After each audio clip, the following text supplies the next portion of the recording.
Vamos a presentarles al siguiente disertante. Se trata de Eduardo Sosa, quien es licenciado en Gestión Ambiental, especializado en Evaluación de Impacto Ambiental, Manejo de Conflictos y Gestión de Proyectos, coordinador de la carrera de Gestión Ambiental de la Universidad de Congreso y titular de la Cátedra de Desarrollo Sustentable en la misma Casa de Estudios, consultor independiente en ecoeficiencia y presidente de la ONG OICOS Red Ambiental. Les recuerdo que, en este caso sí, al finalizar su exposición Eduardo Sosa, vamos a permitir un tiempo de preguntas y respuestas de manera escrita también, que tendrá la posibilidad de moderar la mesa de asistencia que junto a la sala. Los temas entonces que va a tocar o tratar Eduardo Sosa son nada menos que huella hídrica y huella de carbono.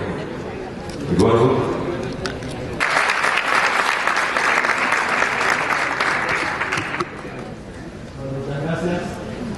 Quiero fundamentalmente agradecer a Valos la invitación. Siempre estuve en los foros, estaba sentado como participante y también siempre molesté a la gente de Valos y les preguntaba cuándo van a hacer el foro ambiental.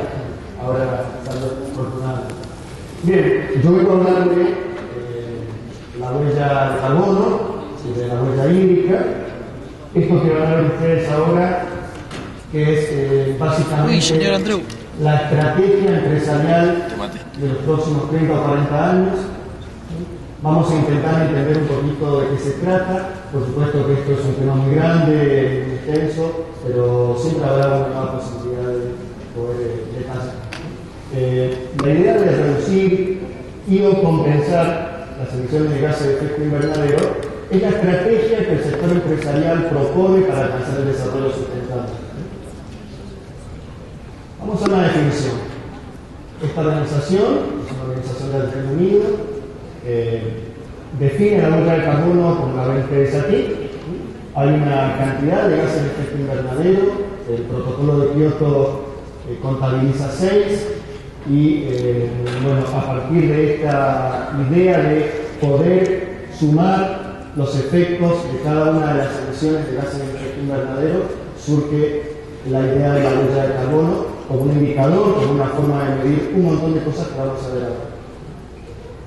Bueno, para empezar, muy brevemente, vamos a decir que de los escapes de nuestros automóviles, de los estómagos de las vacas que nos comemos, de las industrias y de otras actividades, salen los gases de efecto invernadero fundamentalmente. Por supuesto que ahora, como el calentamiento global se está agravando, el derretimiento de los suelos congelados o el derretimiento del Ártico liberará probablemente una enorme masa de gas metano que podría acelerar enormemente este proceso de cambio climático. Pero, en definitiva, los combustibles fósiles en gran parte son responsables de estas emisiones de gases de efecto invernadero que provocan como principal efecto un calentamiento de la atmósfera, y ese calentamiento induce una serie de cambios que son bastante impredecibles hasta el momento. Seguramente el doctor Villalba los ha ilustrado y lo hace mucho mejor que yo en este aspecto. Entonces, la idea central es que de nuestra actividad, de nuestros automóviles, de nuestras industrias, de nuestros viajes y de la mayor parte de las actividades que hacemos, como comemos, como nos vestimos y demás, estamos generando gases de efecto invernadero. Eso para empezar, es decir, somos el motor del cambio climático. Esa es la primera idea que quisiera destacar. De todas maneras, no tenemos que salir corriendo desde acá, sino sentarnos y poder pensar acerca de cómo podemos contribuir a detener los efectos del cambio climático, o por lo menos minimizar sus consecuencias. Vamos rápidamente, pero hacer esto, empezar a pensar en la huella de carbono y en todo lo que nosotros podemos llegar a emitir, implica renunciar a nuestro estándar de vida, implica dejar de hacer cosas que nos gustan. Yo diría no necesariamente. Sí tenemos que pensar en nuestro concepto de necesidades. Tenemos que apostar a utilizar de forma racional nuestros recursos, a vivir una vida no de derroche, no de dilapidación de los recursos naturales. Esta es la ética ambiental que tarde o temprano se va a imponer en este planeta, porque estamos en un momento límite, tal cual han comentado los disertantes anteriores. Entonces, ser eficiente, sacar la huella de carbono, tener una idea personal de lo que consumimos, de lo que emitimos, hacerlo en nuestras empresas, hacerlo en el evento. Todo esto no solamente ayuda a la eficiencia empresaria, porque mejora nuestros costos, nos hace más competitivos, nos permite acceder a distintos mercados, también nos supone un buen ahorro.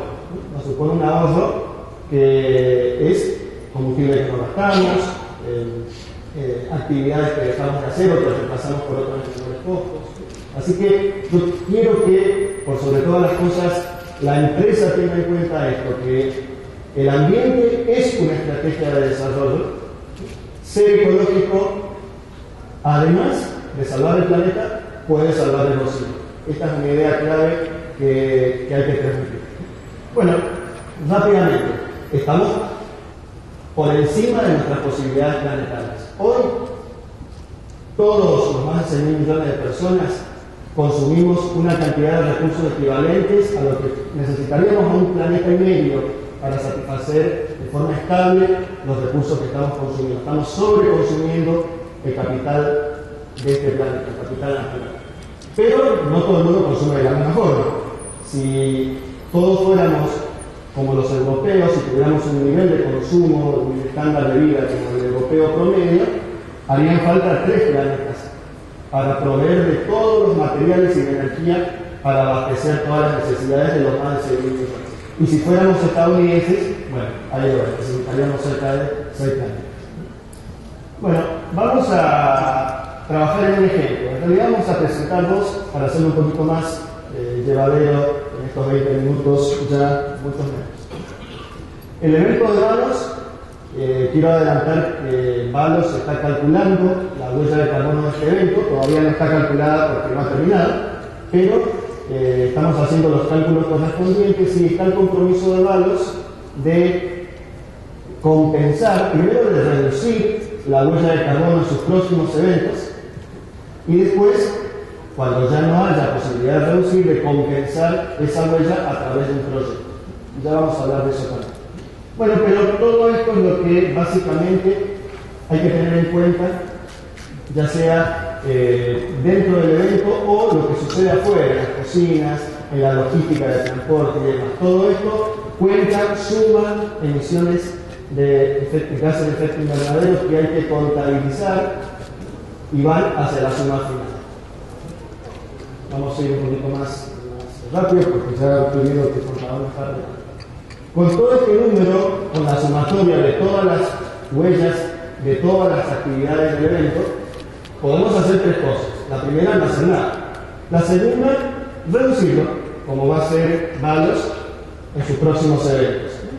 Buscará un lugar donde la calefacción, la iluminación sea más amigable con el ambiente. En vez de pedirles a los disertantes que vengan en auto y hagan la bicicleta, no sé, ya veremos la forma en la que se va a reducir la huella, pero hay muchas maneras de ir trabajando día a día sobre esas emisiones para ir bajándolas. Esto no es un secreto, esto es lo que quiero dejar en claro. El cálculo de la huella de carbono no es un libro cerrado, no es una cuestión secreta que sea el saber de unos pocos. La información mayormente está pública, los protocolos, hay protocolos que son gratuitos, otros pagos, pero básicamente esto es un trabajo en equipo, un trabajo entre la gerencia, los empleados, los clientes, los proveedores y por supuesto los profesionales que se dediquen a esto. La tercera opción es cuando ya no hay forma de reducir la huella, podemos compensar, es decir, aquellas emisiones que ya nos es imposible no crear, las podemos compensar con algún proyecto que genere tanto carbono,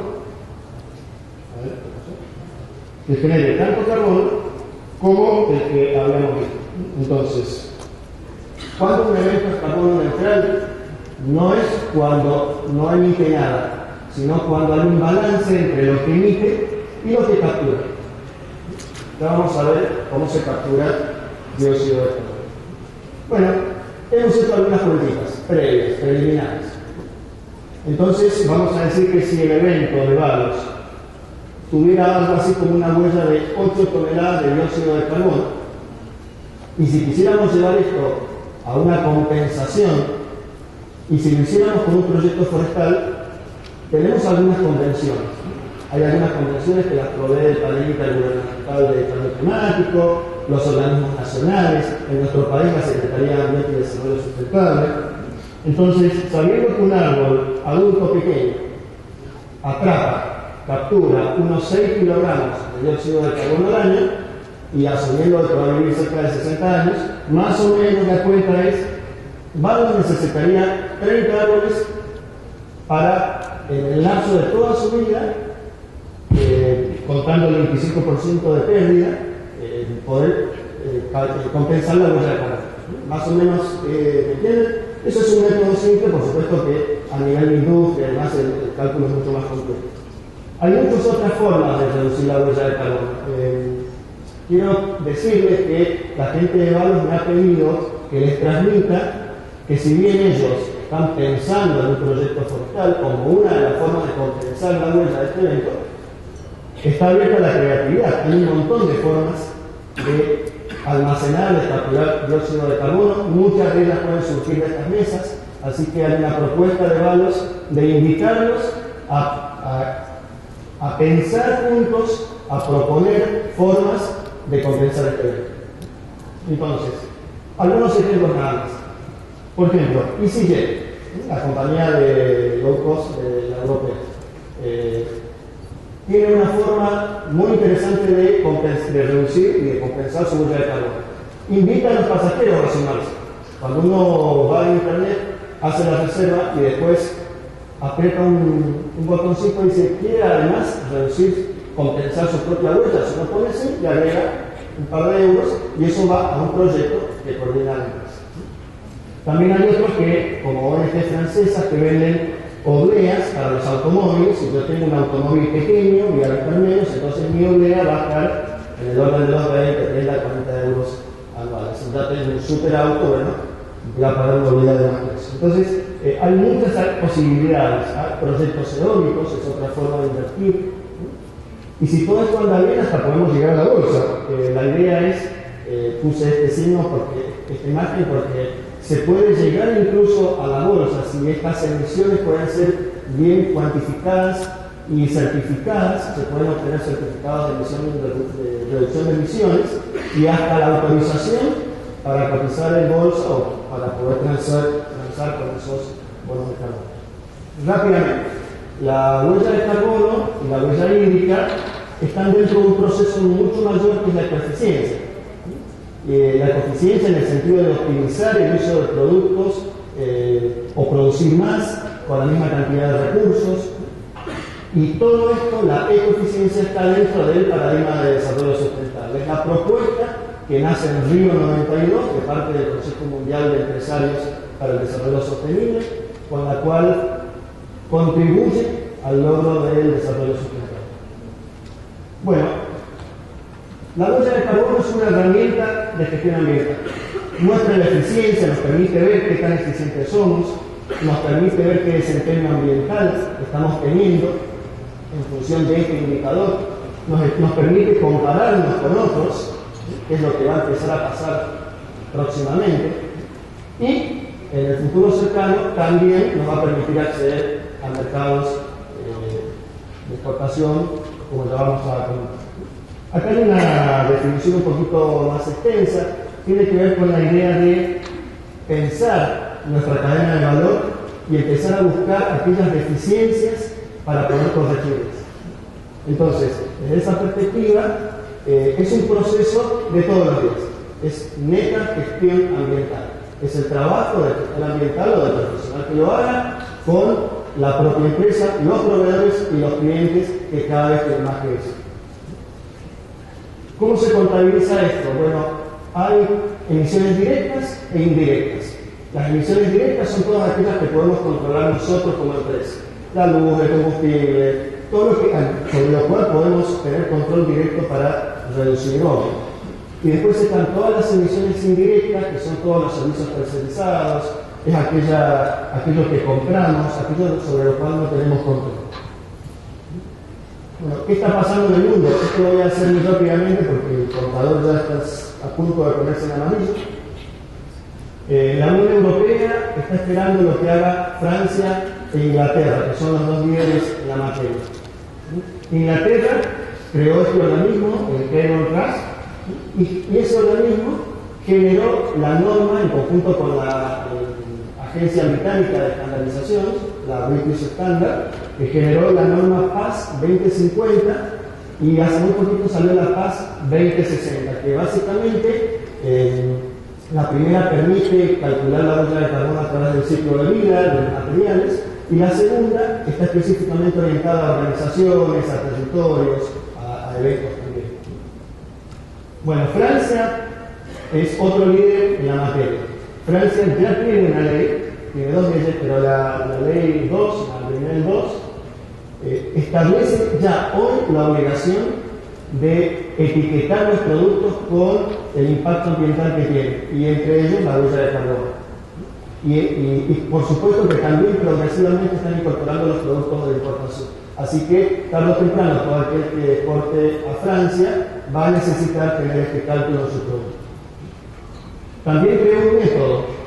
Ese método, el Leland Carbon, ya tiene, en el 2009 tenía 2000 certificaciones, encontré el dato muy recientemente, ya tiene 2500 en 2010, 2500 instituciones, comunidades y demás que han adherido a este método y están calculando su huella de carbono.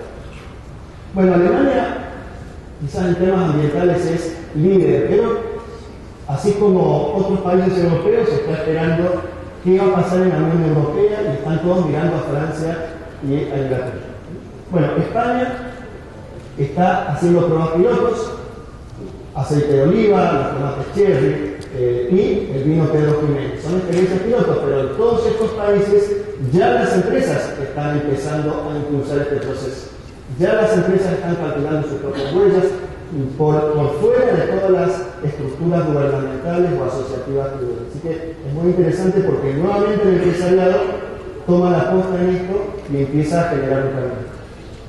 Bueno, en los Estados Unidos no hay digamos, una orientación gubernamental por el momento, pero la actividad privada ya también empieza a interesarse. Y vamos llegando a otros más cercanos a nosotros, como Nueva Zelanda. Lo mismo que está pasando en Alemania y en España, está pasando en Japón.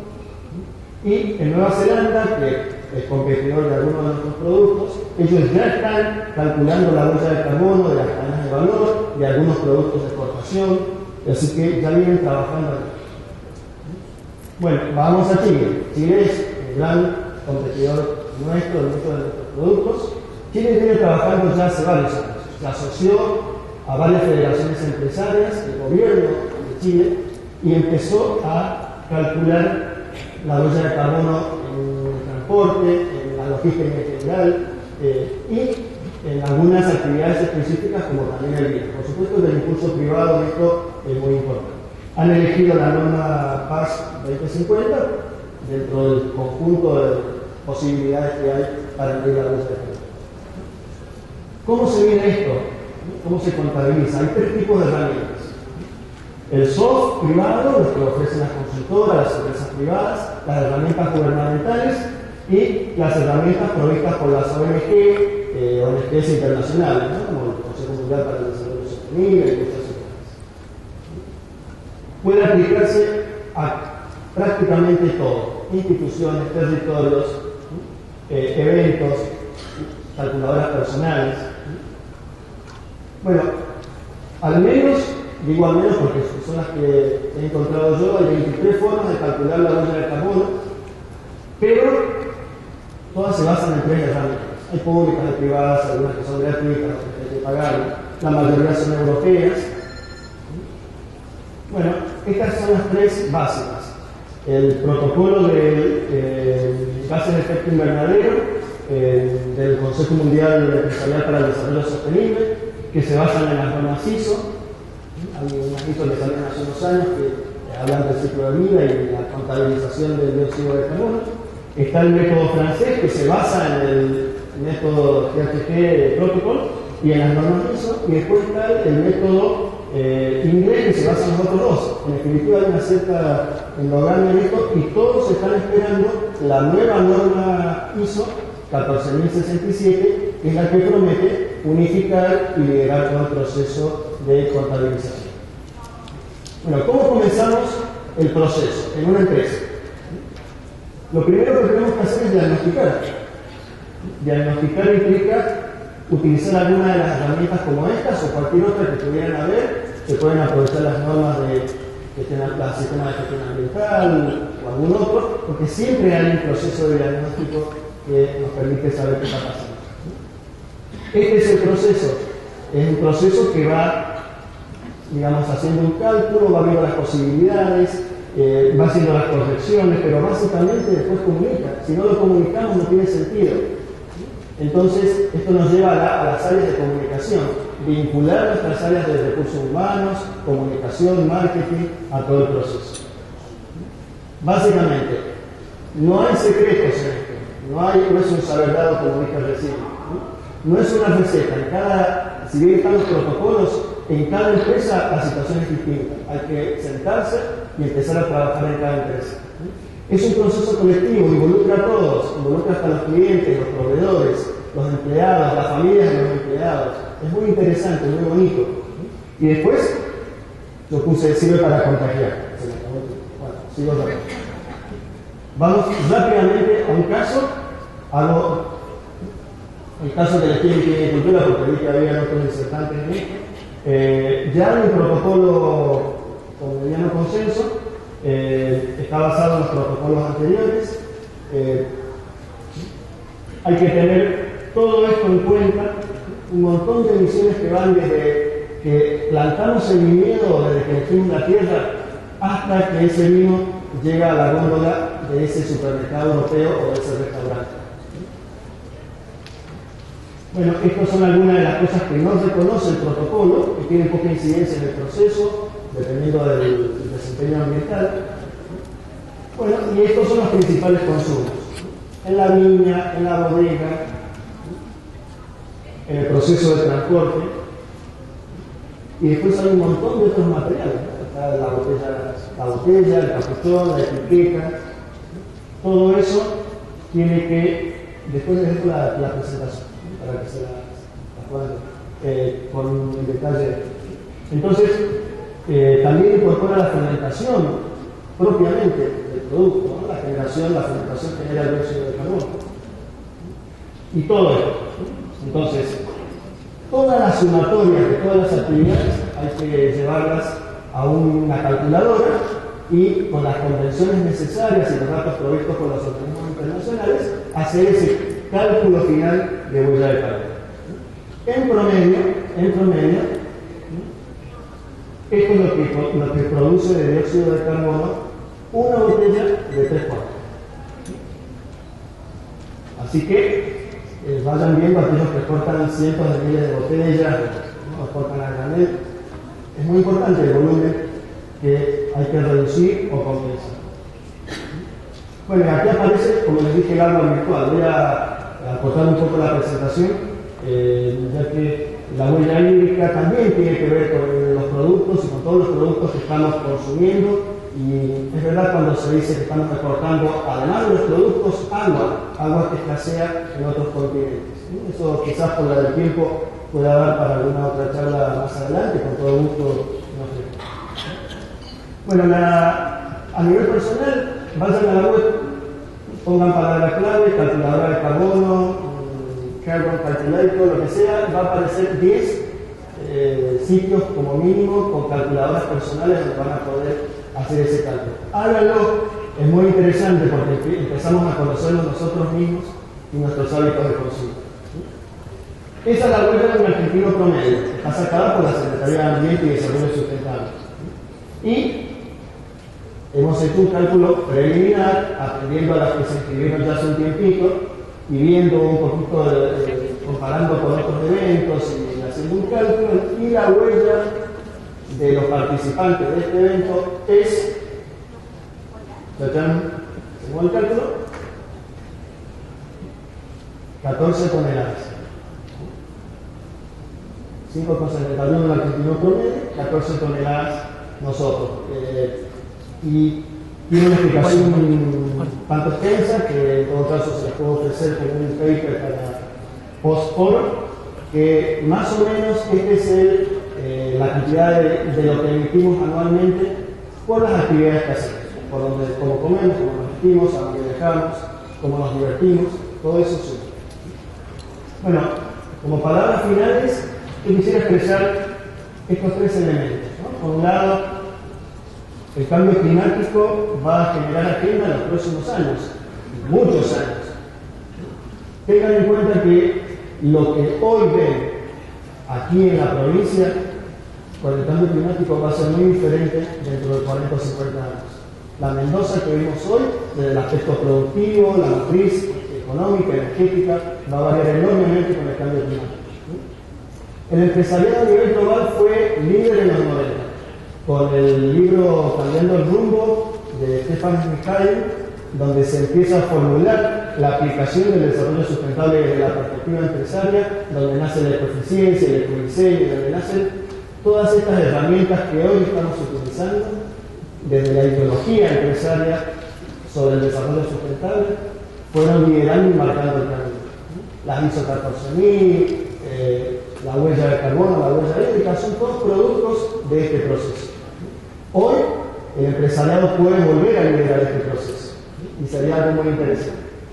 Y también la huella de carbono es una oportunidad de crecer, pero de crecer con todos. Crecemos los consumidores, crecen las empresas, crecen proveedores, la propia empresa, las familias, los empleados, crecemos todos.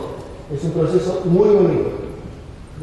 Hay que ponerse en marcha, hay que hacer el primer paso. Bueno, y para finalizar, no se puede hablar de toda la huella de carbono en una presentación de 20 minutos, pero guardo como una esperanza que la huella de carbono los contagie.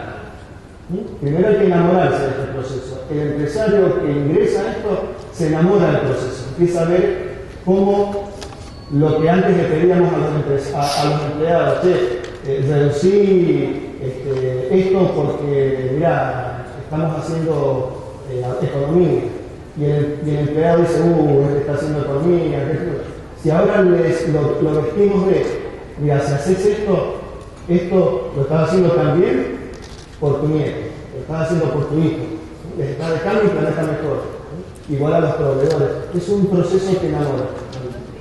Y bueno, para esto por supuesto hay que tener la convicción ética para poder pensar que es imprescindible, es imperativo tener un planeta vivible para nuestros hijos. Muchas gracias.